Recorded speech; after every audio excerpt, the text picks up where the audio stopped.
Hello everyone, स्वागत है आपका एक बार फिर से टॉपर बेंच में। मैं विराज भूवी स्वागत करता हूं आपका एक बार फिर से। देखिए, हमने एसएससी जीडी की मैथ्स की पीवाईक्यू की पहली क्लास अपनी कंप्लीट करा दी गई है। अब मैं उसी सीरीज़ में, जो हमारी 30 डेज 30 पीवाईक्यू सीरीज़ है, जिसमें मैं आपको 30 पेपर सॉल्व करवाऊंगा पीवाईक्यू के बेहतरीन अप्रोचेस के साथ फॉर्मूले लिखवा कर। तो उसी की ये आगे की क्लास है, अब क्लास नंबर 2, जिसमें मैं आपको पेपर सॉल्व करवाऊंगा पीवाईक्यू का। पूरी क्लास लास्ट तक देखिए और देखिएगा कि अब मैं किन किन अप्रोचेस का यूज़ करता हूं क्वेश्चन सॉल्व करने में। तो चलिए शुरू करते हैं। देखिए, क्वेश्चन नंबर 1 ये रहा आपकी स्क्रीन पर। देखो, ये रहा। देखो, ये कह रहे हैं क्वेश्चन नंबर 1 है, what is the third proportional to 16 and 48? 16 और 48 का तृतीय अनुपाती क्या होगा? तो आपको पता है या नहीं पता है? अगर आपको पता है, ये डायरेक्ट क्वेश्चन है होने वाला। देखो, आपको पता होना चाहिए कि थर्ड प्रोपोर्शन क्या होता है। जैसे मान लो कि आपको किसी का थर्ड प्रोपोर्शन निकालना है, ठीक है। क्या निकालना है आपको? आपको निकालना है थर्ड प्रोपोर्शन, ठीक है।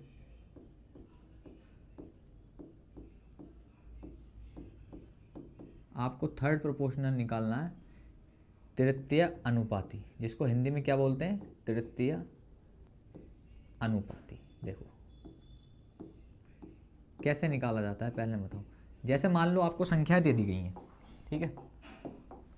देखो, जैसे आपको संख्या दे दी गई कि ए बी, ठीक है, और ये दो संख्या हैं, और मान लो आपको थर्ड प्रोपोर्शन निकालना है एक्स। थर्ड प्रोपोर्शन क्या निकालना है? एक्स निकालना है। तो अगर मेरे को एक्स निकालना है तो देखो क्या करना है, ए रेशियो वी, ठीक, और वी रेशियो एक्स, इस तरीके से लिखना होता है। ये क्या है? ये है थर्ड प्रोपोर्शन,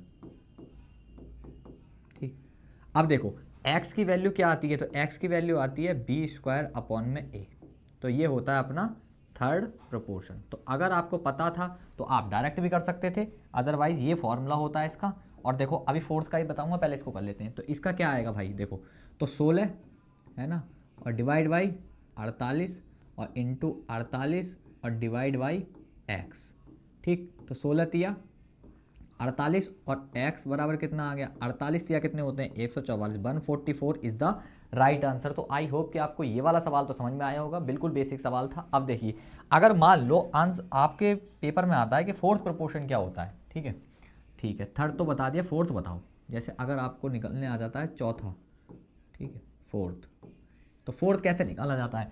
तो फोर्थ निकालने का जो फॉर्मूला होता है वो बिल्कुल सिंपल होता है। जैसे मान लो आपको चार संख्याएं दे दी जाती हैं, तीन दे दी जाती हैं, ए दे दी, सॉरी, ठीक है, एक मिनट रुको।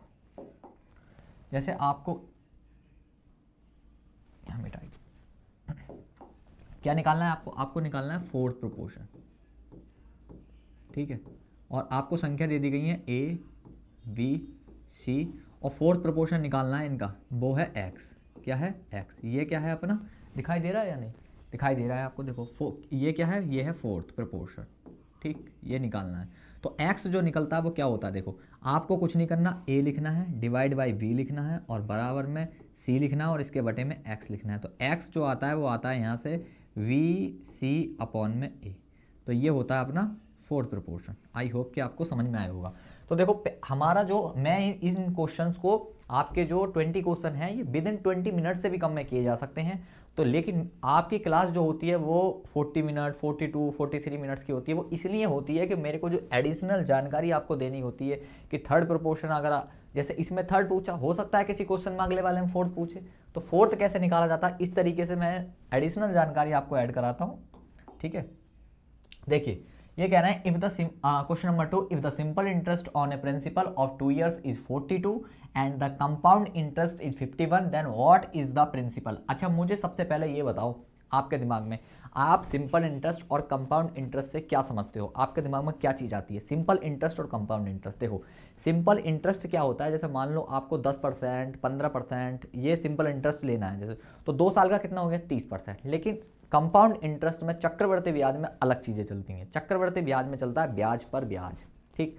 अब जैसे इस क्वेश्चन में है, इस क्वेश्चन को देखो, ये ऐसा नहीं होगा, मैं जानता हूँ जीडी वाले बच्चे इसे मुश्किल से बता रहा हूँ 20% ने भी ये क्वेश्चन ठीक नहीं किया होगा, मुझे पता है। देखो क्यों?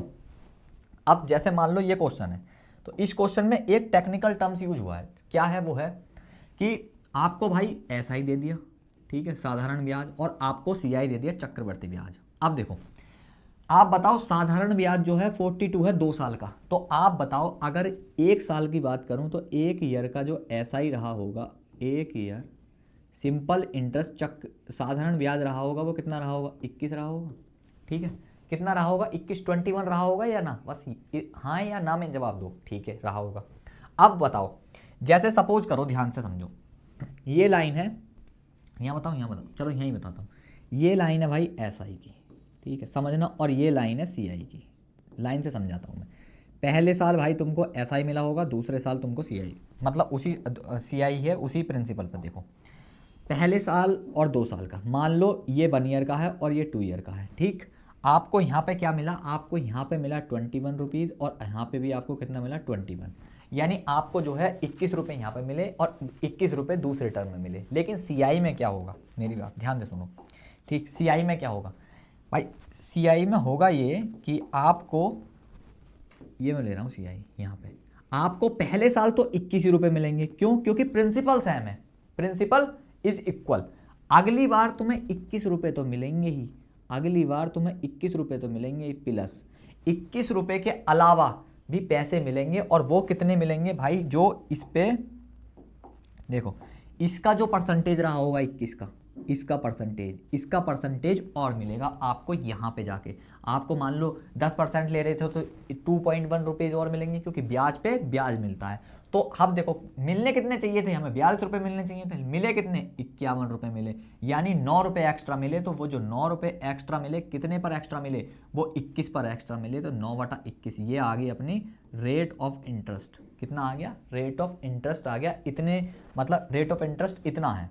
आगे बात समझ में। पूछा है what is the principal, principal बताओ क्या होगा। तो प्रिंसिपल निकालने का क्या तरीका होता है, देखो आपको बता दूं, किसी का भी अगर ऐसा ही निकालना है, किसी का भी ऐसा ही अगर तुमको निकालना है, तो फॉर्मूला होता है price into rate of interest into time और डिवाइड बाई 100। ये होता है भाई एसआई का फॉर्मूला। ठीक, सिंपल इंटरेस्ट अगर तुम्हें किसी का भी निकालना है तो सीधा सा फॉर्मूला है एसआई बराबर PRT डिवाइड बाई 100। ठीक, अब रेट ऑफ इंटरेस्ट हमारे पास है, प्रिंसिपल हमारे पास है, ठीक, वो सॉरी प्रिंसिपल हमको निकालना है, टाइम हमारे पास है 2 साल का, एसआई हमारे पास है। ठीक है, तो देखो 1 साल के एसआई कितना है, 1 साल का एसआई है 21। ठीक है, प्रिंसिपल हमको फाइंड आउट करना है, रेट ऑफ इंटरेस्ट हमारा कितना है भाई, ये हैगा 9/21। ठीक है, और बताओ, और इनटू टाइम कितना है, टाइम है अपना 2 साल। 100 मैंने इसलिए नहीं लिखा क्योंकि यहाँ पर परसेंटेज लगाओ तो 100 से 100 वैसे भी कट जाएगा। अब देखो 3 तिया 9, ठीक है, और कुछ कहीं, ओ सॉरी 2 साल का कितना ले रहे हैं, 2 साल का कितना, सॉरी 2 साल का हम ले रहे हैं 42। कितना ले रहे हैं भाई, 42। एक मिनट, 2 साल का हम कितना ले रहे थे, एसआई ले रहे हैं 2 साल का 42। ठीक है, तो देखो 3 सत्ते, 3 तिया 9, 3 सत्ते 21, और 3 से ये कितनी बार कटेगा, 14 टाइम्स, और 2 से 14 कितनी बार कटेगा, 7 टाइम्स, और 7 सत्ते 49। तो प्रिंसिपल आ गया यहाँ से 49। कितना आ गया principal, 49 is the right answer. तो 49 option C is the right answer. बताओ, अब देखो मेरी बात सुनो, तुम देखते होगे कि तुम अगर समझते होगे ना कि भाई इतना लंबा लेंथी मेथड, तो भाई देखो कितनी देर का क्वेश्चन मैं बता रहा हूँ, कितना अगर तुम इस प्रोसेस को समझ लेते हो, ठीक है, तो ये एग्जाम अप्रोचेस क्वेश्चन क्या है मैं बताता हूँ। देखो अगर ये क्वेश्चन एग्जाम में मेरे आ जाता तो क्या मैं ऐसे करता, बिल्कुल नहीं करता। कैसे करता, बोले भैया मैं तो ऐसे करता। देखो मैं कैसे करता, 2 साल में 42 रुपये मिले, यानी प्रत्येक ईयर 21 रुपये मिल रहे होंगे। कितने रुपये मिल रहे होंगे, 21 रुपये। तो देखो साधारण ब्याज कितना है, 42 है, सिंपल इंटरेस्ट। अच्छा, प्राइस मुझे निकालना है, रेट ऑफ इंटरेस्ट मैंने निकाल लिया भाई, 21 रुपये प्रति साल मिल रहे होंगे। 21 रुपये, कितने रुपये एक्स्ट्रा मिले थे यहाँ पे, 21 दूनी 42, 9 रुपये एक्स्ट्रा मिले थे। ठीक है, अब मेरे पास कितने साल हैं, 2 साल के लिए, खत्म। लो, ये है भाई, इतनी कैलकुलेशन है एग्जाम में, ये है बस एग्जाम कैलकुलेशन। और इस कैलकुलेशन को समझने के लिए तुम्हें ये सब कुछ समझना पड़ेगा भाई, तभी तुम्हारे कंधों पर वर्दी आने वाली है, तुम्हारे शरीर पे वर्दी आने वाली है। ठीक, ऐसे ही जीडी में सिलेक्शन नहीं होता, उसके लिए मेहनत भी करनी होती है, तो उसके लिए तैयार रहो पहले से ही। ठीक, देखो क्वेश्चन नंबर 3 हम पढ़ते हैं कि वह सबसे बड़ी 4 अंकों की संख्या ज्ञात कीजिए जो 15, 25, 75 से कंप्लीटली डिवाइडेड हो। ठीक है, पूरी कटती हो भाई, बताओ कौन सी हो सकती है इनमें से।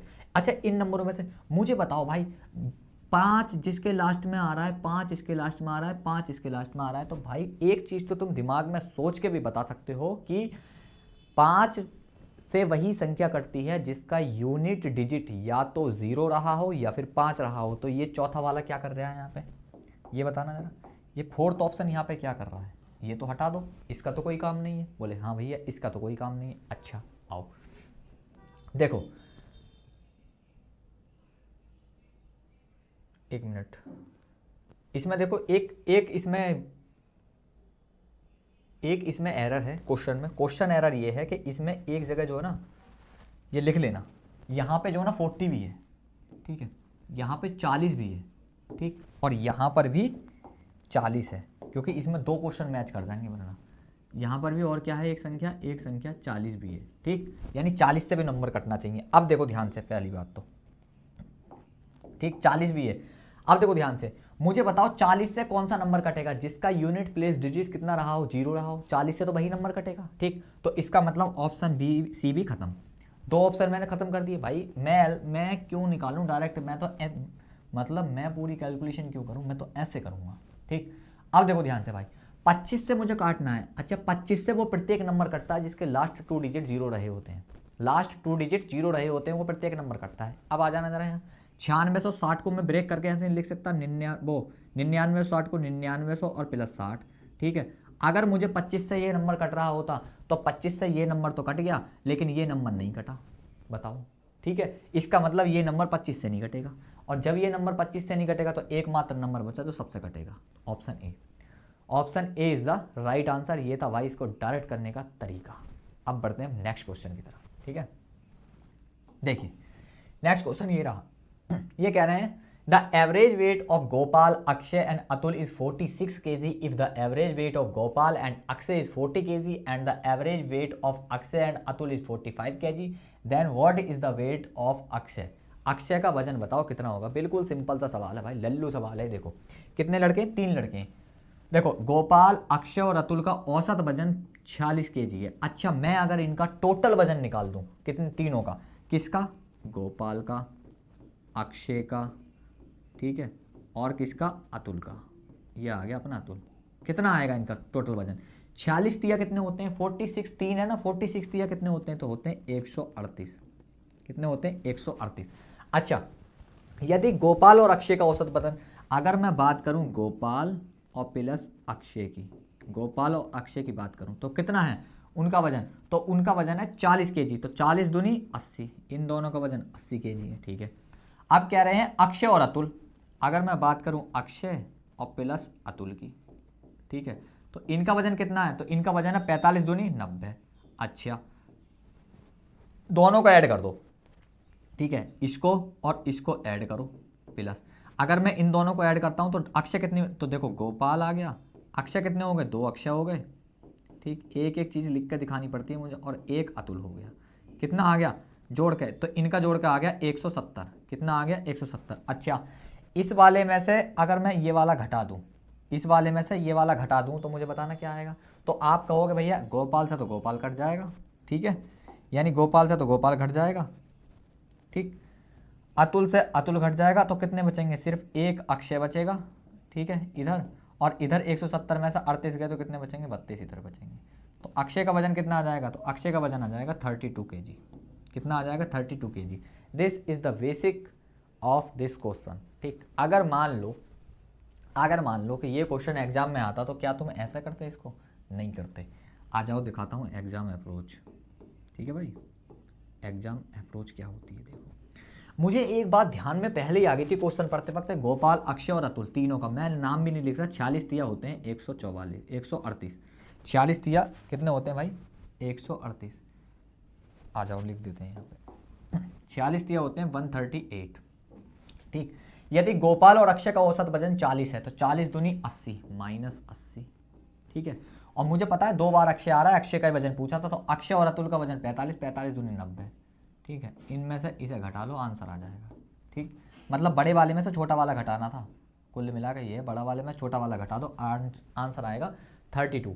तो 32 इज द राइट आंसर, ठीक। इस तरीके से करोगे भाई तभी तुम्हारा सिलेक्शन होगा, अदरवाइज तुम ऐसे ही भीड़ का हिस्सा बनकर रह जाओगे। जैसे बहुत सारे लोग हर साल फॉर्म भरते हैं, हर साल इसी रेस में लगते हैं, और फिर वो इसी भीड़ का हिस्सा बन के रह जाते हैं। मैंने तुमसे पहले भी कहा है कि बहुत से, देखो बहुत से बच्चे ऐसे होते हैं जिनका वर्दी का ड्रीम होता है, जिनको वर्दी लवर जिन्हें बोलते हैं ना कि भाई मेरे को वर्दी चाहिए। जैसे इस टाइम क्रेज चल रहा है यूपीएसआई का, यूपी में एक अलग ही क्रेज है वर्दी का, ठीक। ऐसे ही एक्साइज इंस्पेक्टर की वर्दी होती है, तो उसी वर्दी को लेके मैं तो कुछ लाइनें तुम्हें सुनाता हूँ, ठीक है।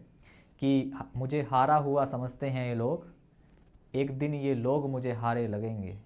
कि मुझको हारा हुआ समझने वाले लोग, एक दिन ये खुद हारे लगेंगे। मेरे घर वालों को जो बेचारा कहते हैं, तुम देखना एक दिन ये लोग मुझे बेचारे लगेंगे। और मैं कर रहा हूँ उसी मिशन की तैयारी, और तुम कहते हो मेरा कुछ नहीं होगा।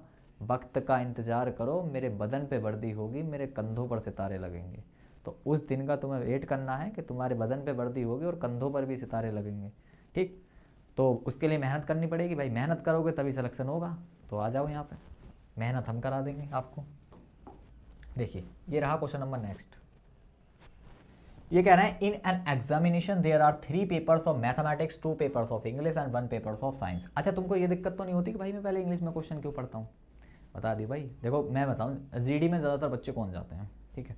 जीडी में जाने वाला ज़्यादातर बच्चा वो होता है जो ग्रामीण इलाके से बिलोंग करता है, ठीक। जो मतलब बहुत एक जुनून होता है भाई फौजी बनना, हर किसी का वो नहीं होता, बस की बात ये। तो ज़्यादातर ग्रामीण इलाकों से जाते हैं, लेकिन मैं दोनों लैंग्वेजेस में क्वेश्चन पढ़ता हूँ। पहले मैं इंग्लिश में पढ़ता हूँ, देन मैं हिंदी में पढ़ता हूँ, ठीक। तुम सोचते होगे कि शायद मैं बहुत इंग्लिश मीडियम से पढ़ा हुआ हूँ, मैं तो बहुत हाई स्कूल से पढ़ा हूँ। नहीं भाई, मैं प्योर हिंदी मीडियम से पढ़ा हुआ हूँ, लेकिन इन मैथमेटिक्स में दोनों लैंग्वेजेस में फुल, मतलब कहते हैं ना एफिशिएंट वो हूँ। देखो all papers are 100 marks as got 60% in mathematics, 70% in English and 50% in science. What is the overall percentage of marks you obtain in all papers? सभी पेपरों में उसके कितने नंबर आए थे? आ जाओ करते हैं भाई इस सवाल को। मुझे बताओ एक बात, एक परीक्षा में गणित के 3 प्रश्न पत्र थे, अंग्रेजी के 2 प्रश्न पत्र थे और विज्ञान के 1 प्रश्न पत्र था, ठीक है। सभी प्रश्न 100 अंकों के थे। एस को गणित में 60% मिले। 60% का मतलब सीधा सीधा ये हो गया कि 3 पेपर थे 60-60 के, तो 60% का इसका मतलब हो गया 3, ठीक है। 60 × 3 यानी गणित के कितने पेपर थे? 3 पेपर थे, प्लस परसेंटेज का अंग्रेजी के 2 पेपर हैं और एक में मिले 70%, 2 में मिले होंगे 140%, यानी 70 मल्टीप्लाई बाई 2 प्लस, ठीक।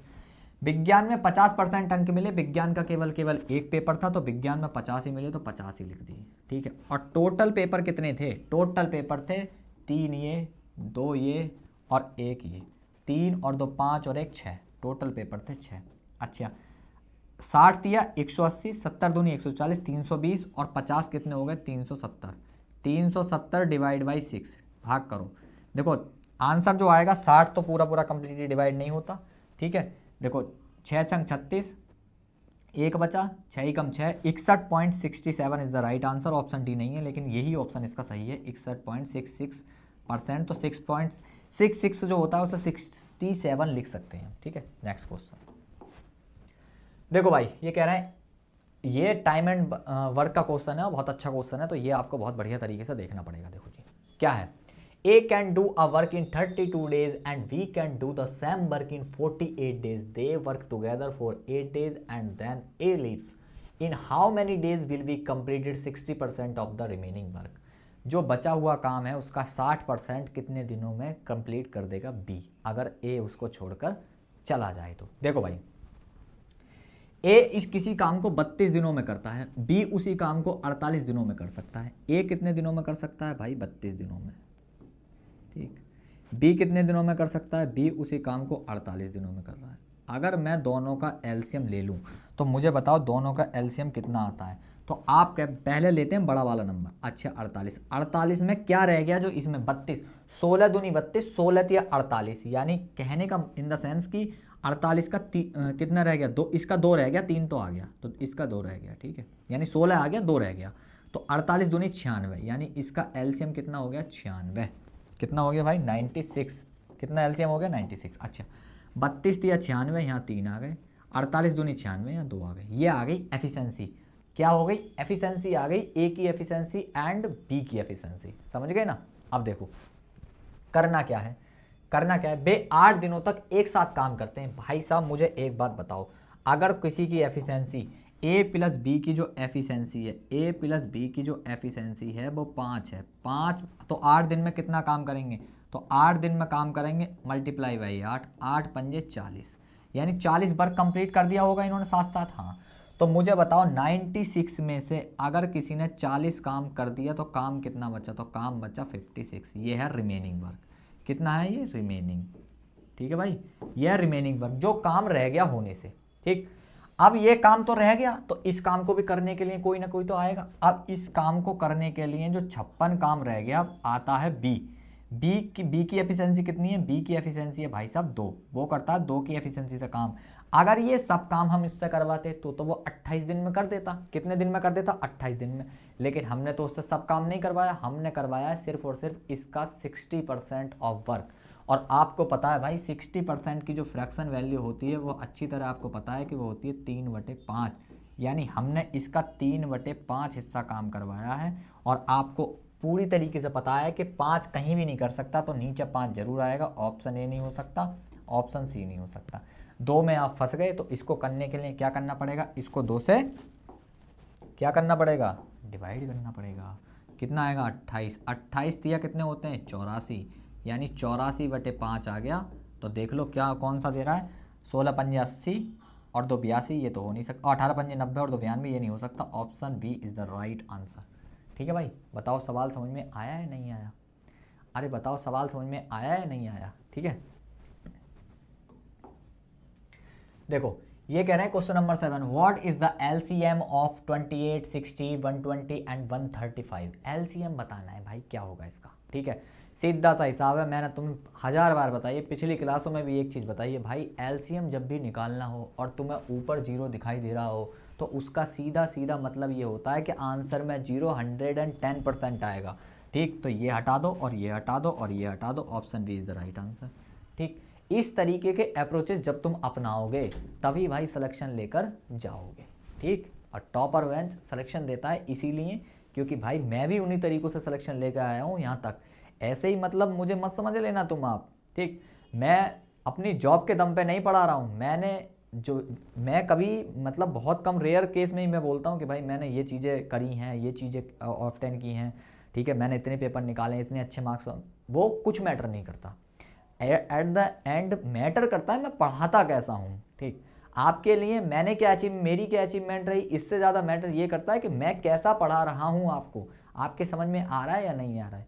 मेरे CHSL में 50 आउट ऑफ 50 आए, वो कुछ मैटर नहीं है भाई, वो मेरे आए हैं। अगर तुम्हारे आ रहे हैं मेरे पढ़ाने से, वो मेरा अचीवमेंट है, तो उस चीज़ को समझो। ठीक, देखो नेक्स्ट क्वेश्चन, ये कह रहे हैं एक बेईमान दुकानदार है भाई। ठीक है, बेईमान दुकानदार कौन होता है, वही बेईमान लोग जो तुम्हारी ज़िंदगी में है कुछ। ठीक है, वो कहावत है ना कि अभी मैंने एक लाइन लिखी थी कि एक बच्चे का कमेंट आया था मेरे पास कि भैया हमसे तो सब रूठे रूठे रहते हैं। ठीक है, सब मतलब कोई मेरा अपना नहीं है, कुछ नहीं है। ठीक है, तो तब मैंने लिखी थी कि अभी खफा हैं जो लोग तुमसे, कि अभी खफा हैं जो लोग तुमसे, तुम्हारी कामयाबी में ये सब संग आएंगे।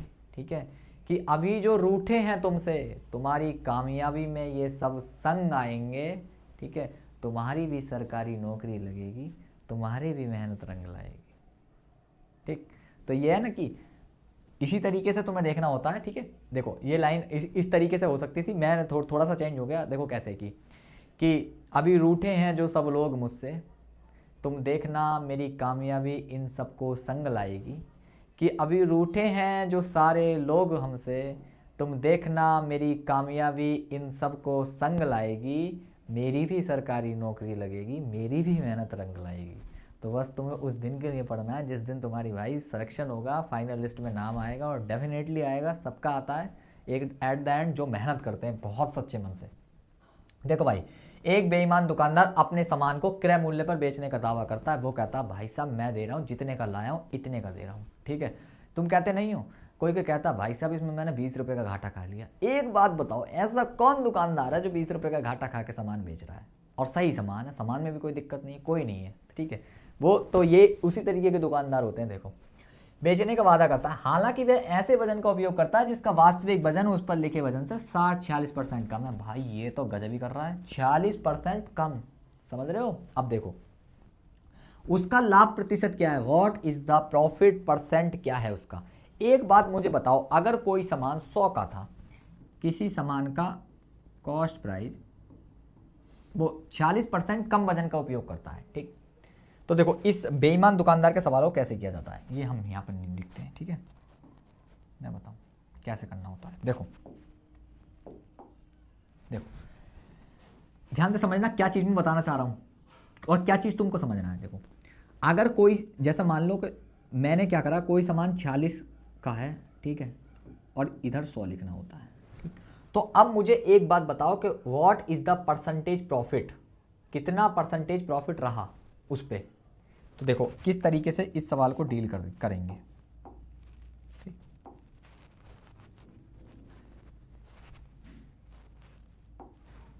कोई सामान 100 का था, ठीक, तुमने कह दिया मैं इसे 46% कम में बेच रहा हूँ, कितने में बेच रहा हूँ, 54 में बेच रहा हूँ, ठीक है।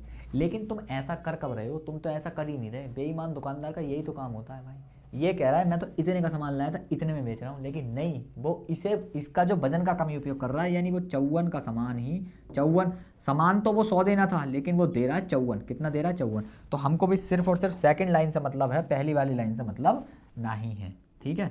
तो सेकंड लाइन में तो कितने का प्रॉफिट गेन कर रहा है वो, यहाँ पर बताओ, अरे बताओ कितने का प्रॉफिट गेन कर रहा है। तो आप कहोगे भैया 46 का प्रॉफिट गेन कर रहा है, ओवर कितने पर, 54 पर, ठीक है। तो बताओ 100% पे कितने का प्रॉफिट गेन करेगा। आपको सीधा सीधा एक बात पता होनी चाहिए, बिल्कुल सिंपल कैलकुलेशन है। तुम देख रही हो ओ भाई क्या कैलकुलेशन है ये, ठीक। ऑप्शन देखो तुम, सर ऑप्शन देखो, आओ दिखाता हूँ तुम्हें ऑप्शन। देखो एक बात मेरे ध्यान में बताओ, अगर मैं इसको काट भी लूँ, सपोज करो मैंने ये काट भी लिया, जैसे मान लो मैंने 2 सा काट लिया ये, ठीक। तुम्हारे दिमाग में एक बात की, देखो 2 सा काट लिया मैंने ये, तो 2 से ये कितनी बार कटेगा, ये कटेगा 50 बार, ठीक है, और ये कटेगा 27 बार। अब तो नहीं कट सकता ये कार्यक्रम कुछ भी। अच्छा देखो लास्ट में 0 आ रहा है, इसका मतलब इसमें लास्ट में 0 आना चाहिए, नीचे 27 आना चाहिए, यस एंड नो आना चाहिए। देखो 7 छंग 42 और 6 48 होते हैं, ये लास्ट में 0 नहीं देता, एक हट गया। 7 चौक 28 और 5 33 होते हैं, ऑप्शन बी भी हट गया, 2 हट गए। 7 पंजे 35 और 5 इसमें 0 आ रहा है, 7 सत्ते 49 और 0 9 आ रहा है लास्ट में, ये भी हट गया, यानी option C is the right answer. ये होते हैं भाई टेक्निक्स, ये अगर इन टेक्निक्स का यूज करोगे तभी सिलेक्शन होएगा, ठीक है, वरना भाई तुम्हें पता ही है। तो ये टेक्निक्स कहाँ मिलेंगी, ये टेक्निक्स आपको मिलेंगी भाई टॉपर बेंच पे, और टॉपर बेंच पे कौन पढ़ा देंगे ये techniques, the one and only Vyas sir. आ जाओ देखो भाई, ये रहा question number 9। 2 numbers are in the ratio 4:9 in their geometric mean in 24. What is the positive difference between the 2 numbers? उनके बीच का मध्यानुपाती 24 है, तो दोनों संख्याओं का। आ जाओ भाई, देखो ज्योमेट्रिक मीन भी बोलते हैं और मीन भी बोल देते हैं, ठीक है, जो भी आपको सही लगे। देखो ज्योमेट्रिक मीन या मीन का मतलब क्या होता है, ठीक है, मध्यानुपाती। अगर किसी का तुम्हें मीन प्रोपोर्शन निकालना है, क्या निकालना है इसका, और देखो फॉर्मूला, अगर तुम्हें किसी का मीन प्रोपोर्शन निकालना है,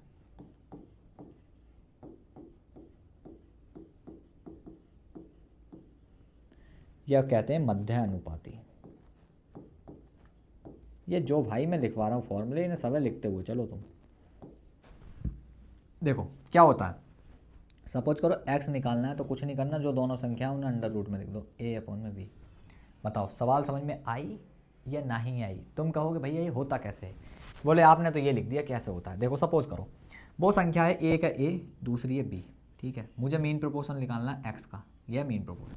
अच्छा a मीन का मतलब मध्य में होगी तो डिवाइड बाई x, ठीक, मध्य में होगी ना मीन का मतलब, तो मध्य में आएगा, ठीक है, और x यहाँ आ जाएगा और नीचे आएगा फिर b।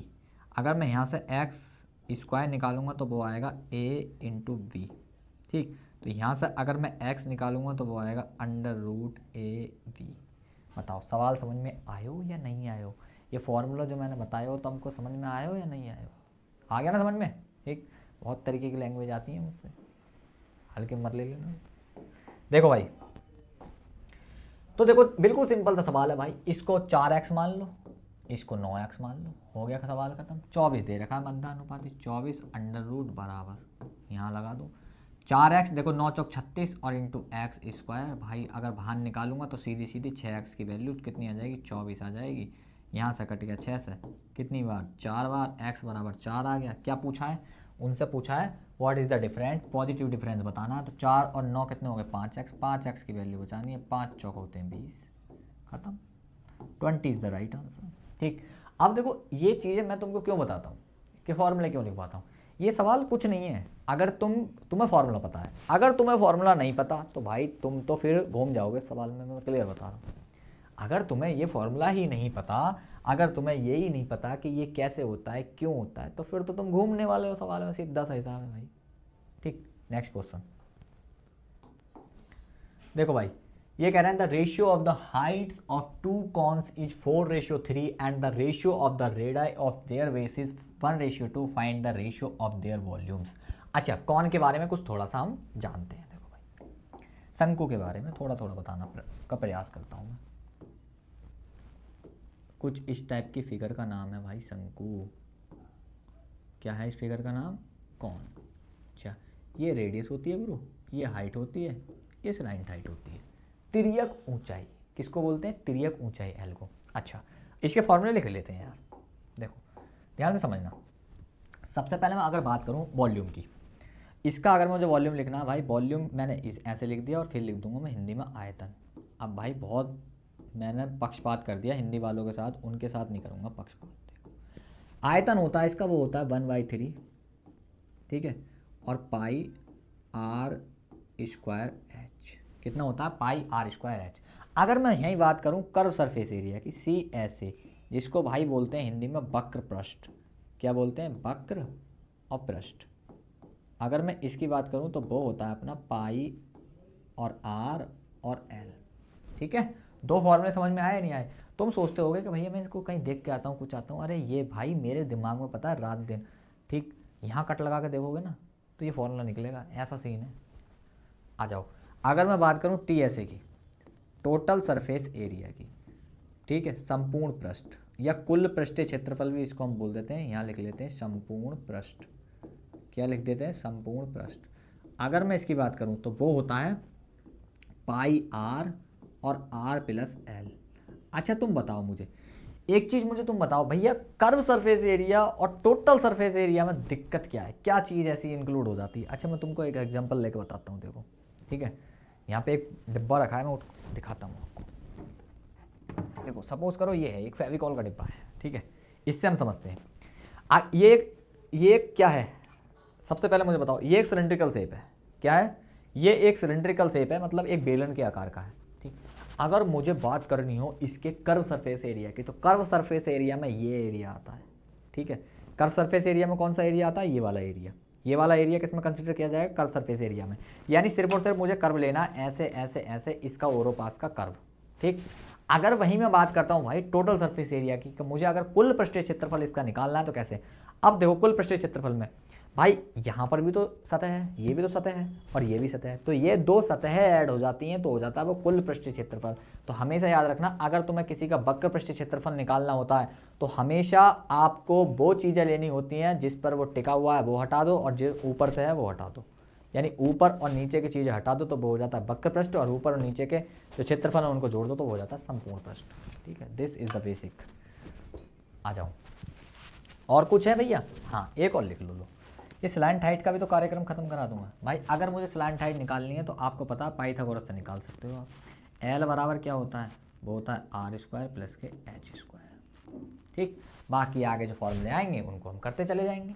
तो देखो दो शंकुओं की ऊंचाइयों का अनुपात दे रखा है। अब देखो मेरी बात सुनो, मुझे बताओ, शुरू में 1/3 पाई, ये तो कॉमन रहेगा, आर स्क्वायर एच ही आएगा। ठीक है, कितना आएगा, आर स्क्वायर एच में ही चेंजिंग होगी। अगर मैं वॉल्यूम ऑफ V1 ले लूँ, ठीक है, V1 और वॉल्यूम ऑफ V2 ये ले लिया मैंने, तो भाई ये तो 1/3 और पाई आर। रेडियस कितनी है, रेडियस कितनी है भाई, रेडियस है पहले वाले की 1, तो 1 का स्क्वायर इंटू हाइट कितनी है पहले वाले की 4 into 4 divide by 1/3 pi r square. Radius कितनी है 2, 2 का वर्ग कितना हो गया 4, ठीक है, और इंटू एच हाइट कितनी है 3। बस खत्म, खत्म भाई, सवाल खत्म हो गया यहाँ।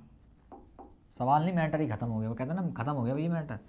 4 से 4 कट गया, कितना आ गया 1:3, 1:3 इज द राइट आंसर। बताओ, option A is the right answer. सवाल समझ में आया या नहीं आया? इधर भाई जो मैं एडिशनल जानकारी तुम्हें लिखवाया करूँ ना, चुपचाप आंख बंद करके पूरा नोट कर लिया करो। आ रही बात समझ में ना तुम्हारी?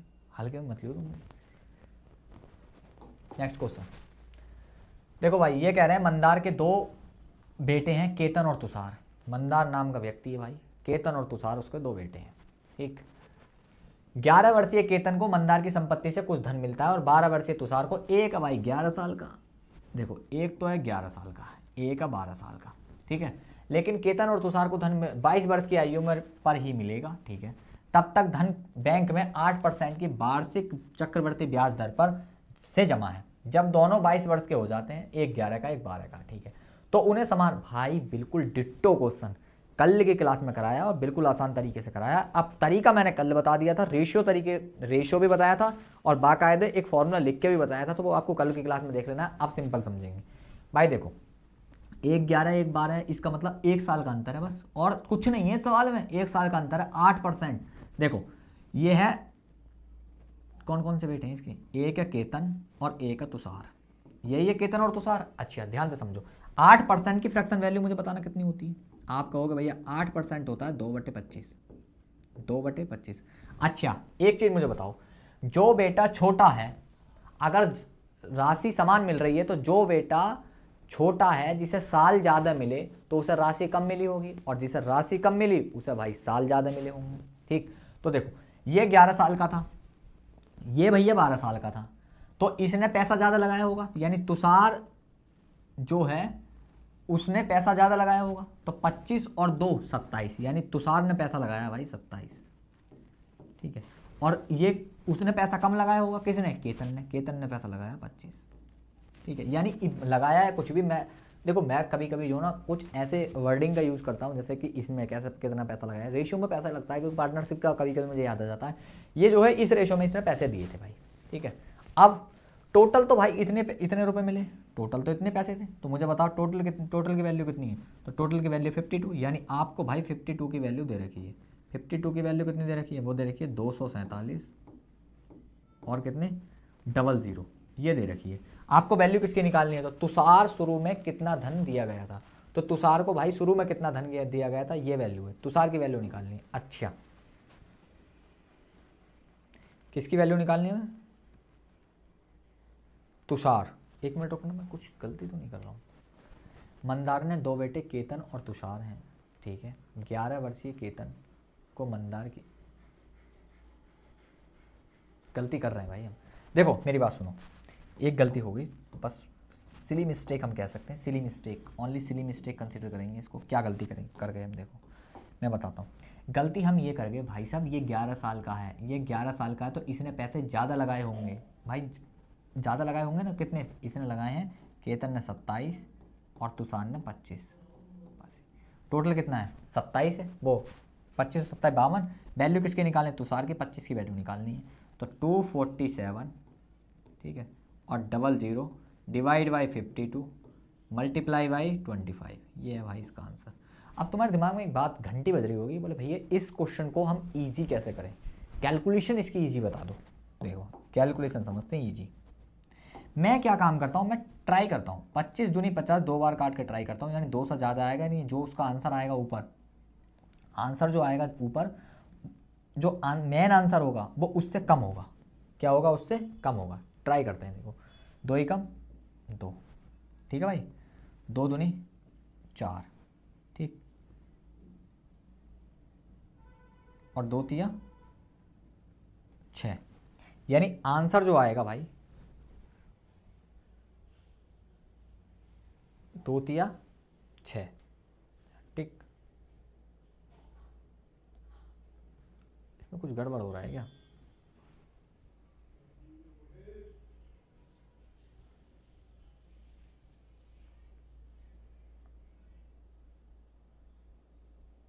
देखो एक काम करो, पूरा पूरा काटो, क्योंकि इसमें क्वेश्चन बहुत बहुत पास है। ठीक है, मैं इसको बैक करता हूँ और पूरा पूरा काटने का प्रयास करते हैं। देखो मैं पूरा पूरा काटता हूँ, मैं काटता हूँ 13 से, 13 चौका 52, 13 से काटता हूँ, 13 कम 13, 13 निम्न 117, कितनी बार कटा, 1900 बार। कितनी बार कटा है भाई, 1900 बार। तो ये 00 कहाँ जाएंगे फिर, 1 मिनट रुकना है।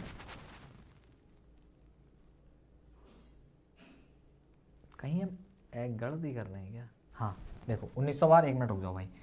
अब देखो हम इसको क्या लिख सकते हैं, 1900, सॉरी देखो भाई, क्योंकि देखो सब क्वेश्चन लगभग में है तो मैं इसलिए बता रहा हूँ तुमको, पूरी कैलकुलेशन कर लो। इसको मैं लिख सकता हूँ, देखो 19 और 100 अलग करूँगा तो 25 यहाँ से आ जाएगा, ठीक है, और 25 के 25 से मल्टीप्लाई करूँगा तो ये आ जाएगा 625, यानी 625 और गुणा आ जाएगा 19, ठीक।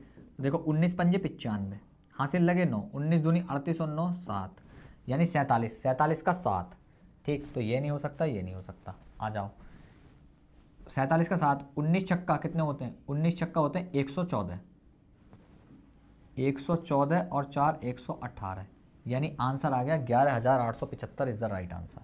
Option C is the right answer. तो भाई देखो कोई कोई सवाल तुम्हें कैलकुलेशन में मिस्टेक भी हो सकता है, ठीक है, और आपको बहुत ध्यान से करना है। मैं भी भाई पहले से प्रैक्टिस करके नहीं आता हूँ, डायरेक्ट ही सवाल कराता हूँ आके, ठीक है। नेक्स्ट क्वेश्चन, ये तो ब्लैंक है,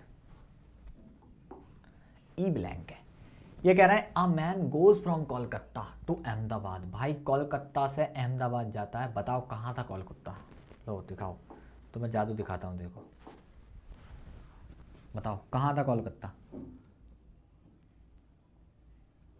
ऐसे आता है कोलकाता, देखना, ठीक है, देखना बनाऊंगा। देखो तुम कभी ये समझते हो कि भैया तो मैथ के टीचर है, आ जाओ मैं तुम्हें दिखाता हूँ जादू अपना आज।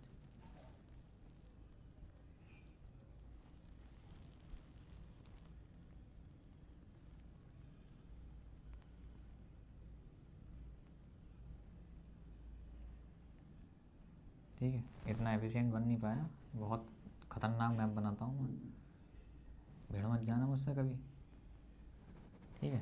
फिर भी देखो मोर देन बेटर है, बहुत खतरनाक लेवल का मैप बना देता था मैं, ठीक।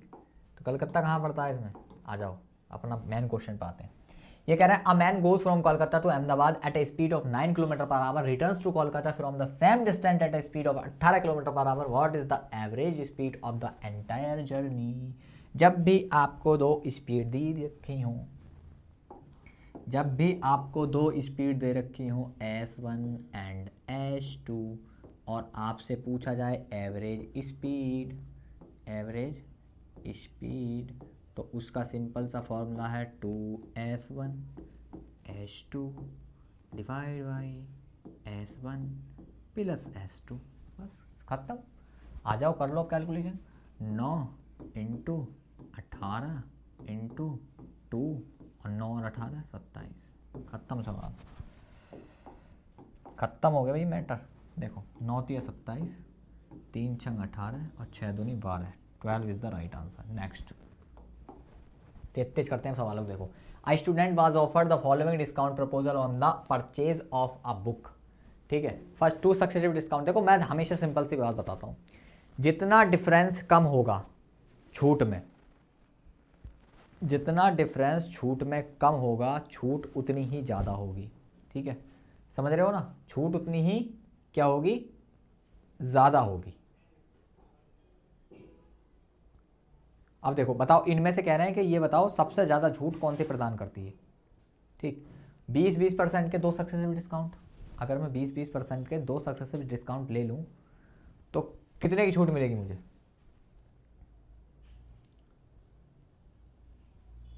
देखो ध्यान से समझो मैं क्या समझाना चाह रहा हूँ तुमको, ठीक। देखो इसमें और इसमें कितने का डिफरेंस है, सॉरी जितना ज़्यादा, हाँ मैं वही तो बोल रहा हूँ, जितना ज़्यादा डिफरेंस होगा, ठीक है, छूट आपको उतनी ही क्या मिलेगी, अधिक मिलने वाली है, यानी डिस्काउंट उतना ही ज़्यादा होने वाला है आपका, समझ गए। अब जैसा मान लो यहाँ पे देखो 0 था, देखो यहाँ पे 20 और 20 में तो 0 आ रहा है, तो यहाँ पे छूट क्या है, यहाँ पे छूट सबसे क्या मिलेगी, छूट सबसे कम मिलेगी।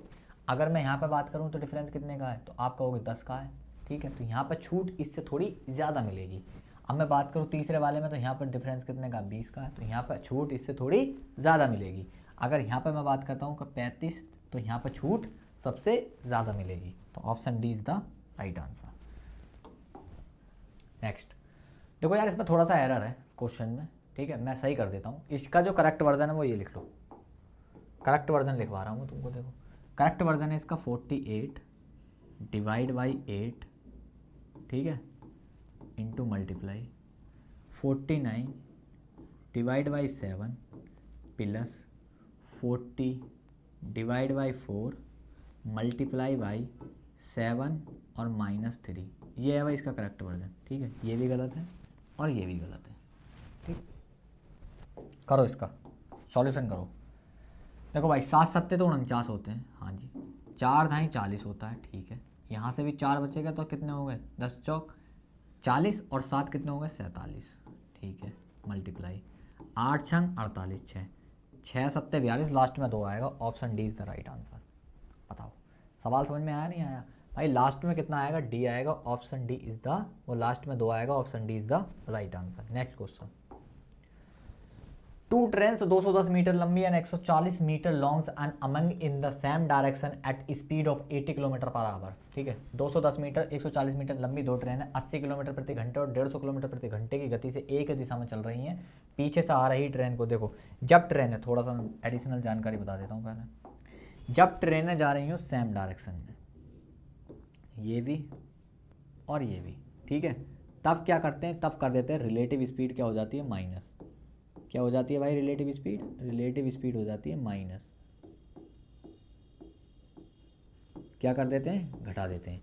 जब ट्रेन एक इधर को जा रही हो, एक इधर को जा रही हो, ठीक है, तब रिलेटिव स्पीड क्या हो जाती है भाई, प्लस। रिलेटिव स्पीड क्या हो जाती है, प्लस, ठीक है, हो जाती है ना प्लस। जैसे आपको रिलेटिव स्पीड का मतलब होता है, जैसे मान लो तुम इधर से जा रहे हो बुलेट लेके, ठीक है, वो उधर से आ रही है स्कूटी लेके, तो अब तुमको कैसा लग रहा है, ऐसा लग रहा है डबल डबल। जैसे मान लो भाई वो भी स्पीड से आ रही है, तुम भी, तो अब सेम डायरेक्शन में क्या हो रहा है भाई, डबल डबल। जैसे तुम शीशे में देखते हो, शीशे में जब पीछे पीछे आते हो तो एक कदम हटाते हो तो ऐसा लगता है 2 कदम हट गए, तो वो रिलेटिव स्पीड ही है भाई, ठीक। अब मान लो कि तुम भी ऐसे, जैसे तुम भी ऐसे चल रहे हो, अब वो भी ऐसी, तो पता भी नहीं चलेगा हम चल भी रहे हैं। बहुत कम रिलेटिव स्पीड है हमारी, इस डायरेक्शन में चल रहा है, ऐसे तो समझ लो बस, ठीक है। यानी स्पीड कहाँ ज़्यादा लगती है, जब हम सेम अपोजिट डायरेक्शन में आ रहे होते हैं तो स्पीड ज़्यादा लगती है, और जब सेम डायरेक्शन में ऐसे जा रहे होते हैं तो स्पीड कम लगती है। आ जाओ करो भाई।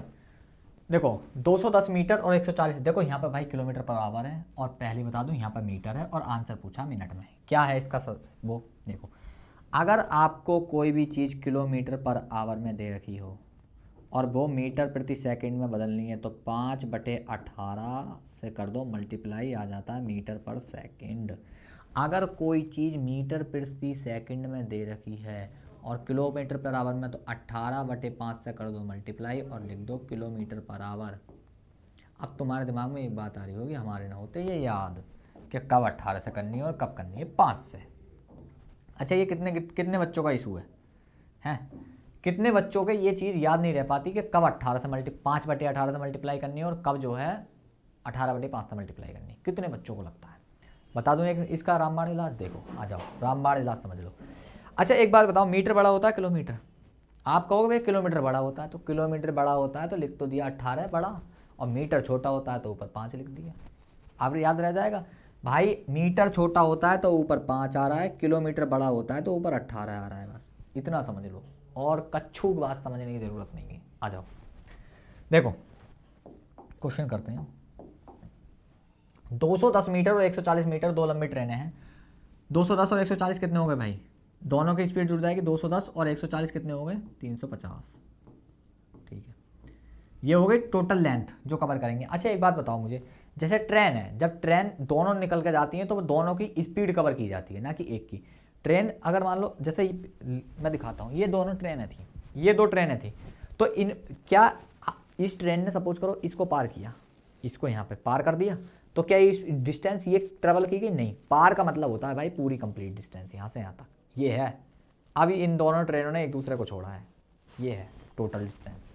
आ जाओ 350, 80 और 150, यानी सेम डायरेक्शन में जा रही है, तो 80 में से 150 गए तो बचेंगे 70। ये 70 बचा। किलोमीटर पर आवर में मीटर प्रति सेकंड में बदलने के लिए 5/18 से कर दो मल्टीप्लाई। ठीक है भाई समझ गए। ये क्या आ गया? ये आ गया अपना टाइम। क्या आ गया? ये आ गया टाइम। और टाइम किस में आया? ये सेकंड में। ये किस में आया भाई? सेकंड में। कि हमने डिस्टेंस को स्पीड से भाग कर दिया तो टाइम आ गया। 7 0 से 0 खत्म, 7 से 5 बार, 7 पंजे 35, 5 से ये वाला 5, तो कितने आ गए 18 सेकंड। कितने सेकंड आ गए भाई 18 सेकंड। लेकिन हमें तो 18 सेकंड में तो बताना नहीं है टाइम, टाइम तो बताना मिनट में। तो भाई मिनट में बदलने के लिए हमें कितने से भाग करना पड़ेगा 60 से। 60 ही लिख गया पहले, देख रहे हो भाई। अगर मुझे इस टाइम को किस में बताना है, घंटों में मिनट में बताना है, तो 18 और डिवाइड बाई 60, तो 6 तिया 18, ठीक है, तो 0.3 minute, 0.3 minute, 0.3 minute. Next question बताओ भाई। ये कह रहे हैं what is the cost price of an article sold for, इतने रुपए में बेचा गया और 8% का प्रॉफिट था। 8% लाभ पर कोई चीज इतने रुपए में बेची गई, वस्तु का सीपी बताओ कितना रहा होगा। कॉस्ट प्राइस बता दो भाई अगर तुम्हें पता है तो। अरे बताओ बाल को, नहीं पता, आओ देखो। 8% का मतलब क्या होता है भाई, सीधा सीधा 8% की मतलब सीधा सीधा एक होता है भाई 2/25, ठीक है।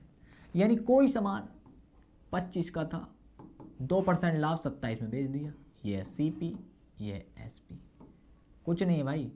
आपको 27 की वैल्यू दे रखी है 5566, आपको 27 की वैल्यू दे रखी है, आपको 25 की वैल्यू निकालनी है, ठीक। देखो ये तो सिंपल कैलकुलेशन है, कर लो तो ही बेहतर रहेगा। क्या है सिंपल कैलकुलेशन का मतलब, इन द सेंस कि देखो 9 तिया 27, 9 एकम 9, और 9 छक्का 9 सत्ते 63 और 9 चौक 36, ठीक। 3 से फिर काट लो इसे, 3 पंजे 15 और 3 अट्ठे 24, 58, 25 अट्ठे 200 का 0 और 25 पंजे 125 और 20 145, 1450 इज द राइट आंसर, ठीक है भाई। Option D is the right answer. Simple calculation है, कुछ नहीं करना। विपुल एंड विजय दोनों भैया सेम है, 5400 और 9400 respectively at the same simple interest rate if the end of 5 years।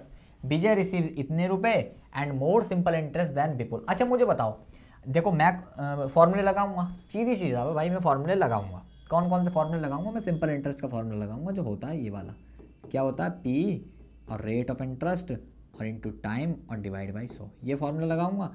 फिर मैं सेम दूसरे वाले में लगाऊंगा SI2, और मैं इधर को घटा के कितना लिखूंगा 840 लिखूंगा, ठीक है। इधर फिर कहीं ना कहीं वो आएगा प्राइस और इधर क्या आएगी अपनी कैलकुलेशन। एक चीज़ मुझे बताओ, ये 840 आ रहा है तो इसमें कुछ नंबर तुम्हें दिखाई दे रहे हैं क्या 840 में? यार 840 में तो 2 नंबर आते हैं छिपे हुए, कौन कौन से प्राइम नंबर, एक 7 और 3। इसका मतलब कैलकुलेशन में 7 भी रहने वाला और कैलकुलेशन में 3 भी रहने वाला ना। 7 देखो 3 से ये नहीं कटता, 3 से ये नहीं कटता, ये 3 से नहीं कटता, 3 से और 7 से केवल और केवल एक नंबर कटता है, option option option A. This is direct question का आंसर।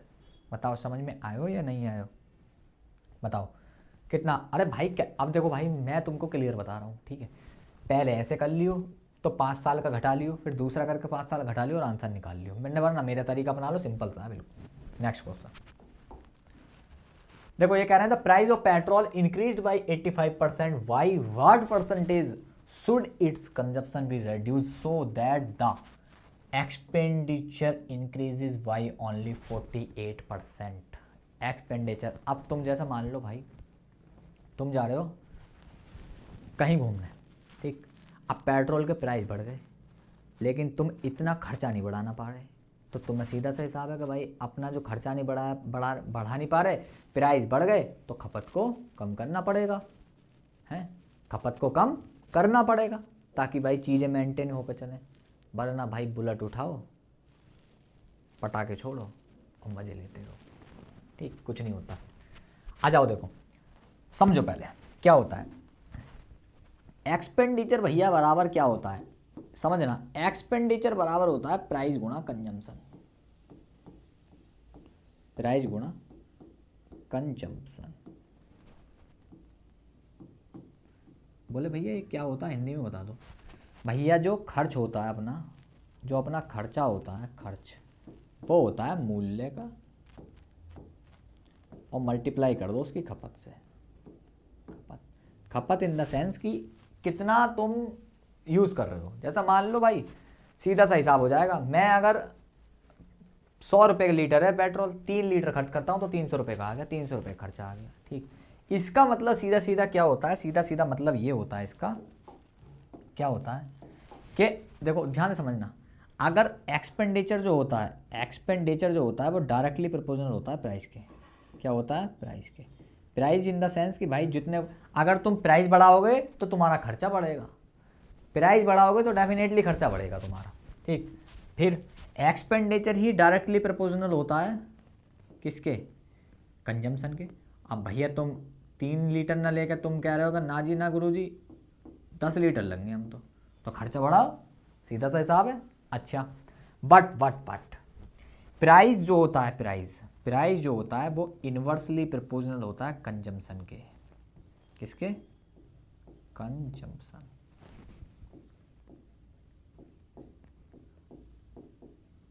क्या सीन? अगर तुम प्राइस बढ़ा रहे हो तो खपत थोड़ी बढ़ जाएगी, खपत कम होगी। और अगर तुम भाई प्राइस कम कर रहे हो तो खपत बढ़ेगी। यानी पहले मान लो तुम 100 लीटर पेट्रोल था, अब 80 लीटर है तो खपत बढ़ गई, मतलब प्राइस कम हुए तो खपत बढ़ गई, अब ज़्यादा आ रहा है इतने में। तो यही चीज़ें और कुछ नहीं है, बस आ जाओ। लेकिन यहाँ तुम्हें इतना नहीं समझना था कार्यक्रम, आ जाओ।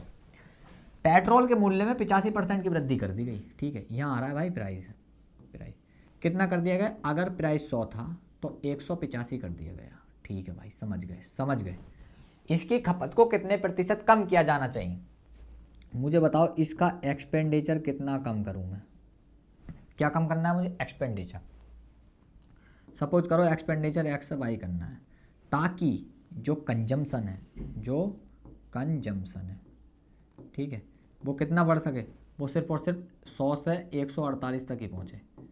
बस सिंपल सा है भाई, सिंपल सा सवाल है, सिंपल सी कैलकुलेशन बता रहा हूँ।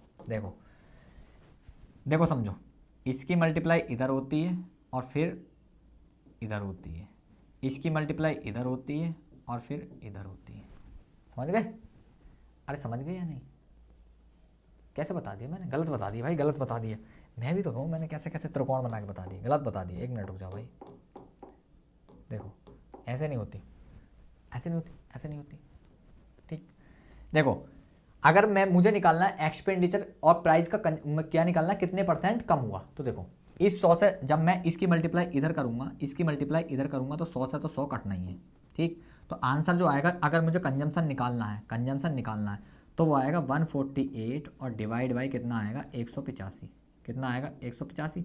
कितना कम हुआ बताओ? 85 से। तो 5 में से 8 गए तो कितने बचे? 7, ठीक है। यहाँ कितने बचे? 17। यहाँ ओवर बचे 37 और नीचे बचे 185, ठीक, 185। तो 37 पंजे 185 होते हैं, यानी 1/5। तो 1/5 का सीधा मतलब होता है भाई 20% इज द राइट आंसर। बताओ सवाल समझ में आया या नहीं आया? ठीक। एक्सपेंडिचर बराबर प्राइस गुणा कंजम्पशन कर दो, आंसर आ जाता है। नेक्स्ट, एक संख्या को पहले 15% घटाया जाता है, फिर 20% बढ़ाया जाता है। इस प्रकार प्राप्त संख्या मूल संख्या से 78 अधिक है। अच्छा मुझे बताओ, तुम इधर कुछ चेंजिंग करोगे, बढ़ाओगे, घटाओगे, कुछ भी करोगे, फिर इधर 78 लिखोगे, ठीक है। फिर तुम पूछोगे मूल संख्या, तो मूल संख्या मान लो पी थी, तो तुम फिर पी निकालोगे। 78 में एक नंबर 39 क्यों ना लगा रहे? 39 आता है तो 3। अरे 78 में एक नंबर आता है भाई 39, और 39 3 से कटता है, तो आंसर जो होगा वो भाई 3 से कटने वाला होगा, ठीक। अब तुम कहोगे भैया 3 से तो ये भी कटता है और 3 से तो ये भी कटता है, 51 नहीं कटता, सॉरी, ये 3 से नहीं कटता, ये 3 से नहीं कटता, फिर भी तुम 2 में फंस जाओगे, ठीक। लेकिन फिर 78 का आधा कर दोगे। अब अगर क्वेश्चन ही सॉल्व करना है तुम्हें भाई, लगी पड़ी है कि ना जी ना, सही सॉल्व भी करूँगा चाहे कुछ भी हो जाए, तो आ जाओ।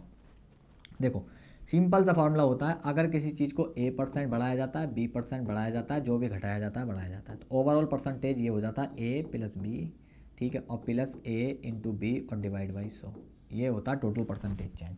15% घटाया जाता है -15, 20% बढ़ाया जाता है +20, फिर क्या यहाँ क्या आएगा? -15 × 20 और डिवाइड बाई 100, आ जाओ उधर। देखो 15 में 20 में से 15 का, तो यहाँ तो बचेंगे +5 माइनस 20 पंजे 100, 5 दिया 15, यहाँ कितने बचे? यहाँ बचे 3, तो कितना बचा? 2, यानी ओवरऑल कितना परसेंटेज कितना कम हुआ, ठीक है। 2 की वैल्यू कितनी है? 2 की वैल्यू 78 है। 2 की वैल्यू कितनी है? 2% की वैल्यू कितनी है? 78 है, 78, ठीक है। तो कितनी बार कटेगा? 39 बार। तो 100% की वैल्यू कितनी आ जाएगी? 100% की वैल्यू कितनी आ जाएगी? वो आ जाएगी 3900। 3900 इज द राइट आंसर। बताओ भाई। वैसे तुम कैलकुलेशन को इतना यार लेंथ ही मत किया करो, मैं तुमको बता रहा हूँ ना। अगर मैंने शुरू में बोल दिया था कि भाई 78 का आधा 39 लगा सकते हो तो लगा सकते हो। ठीक, next question, last and next question. देखो भाई ये कह रहा है the highest common factor HCF of two numbers is 11 and their sum is 132 if the both numbers are greater than 42 then what is the difference between in the two numbers. मुझे बताओ अगर कोई नंबर का HCF 11 है तो मेरी बात बताओ भाई, उसके घटाने पे भी 11 आने वाला है, उस नंबर के जोड़ने पे भी 11 आने वाला है उस कैलकुलेशन में। अच्छा, दो नंबरों का एचसीएफ 11 कब हो सकता है? जब भाई मैं कॉमन लूँगा उसमें से, मान लो मैंने 66 लिया एक और एक 55 लिया, तो इनका एचसीएफ कितना आएगा? 11 पंजे 55 है ना, अगर सिंप्लीफाई करूँ तो, और 11 छंग 66, तो इनका एचसीएफ कितना आएगा? एचसीएफ इनका कितना आएगा? तो वो आएगा भाई साहब 11।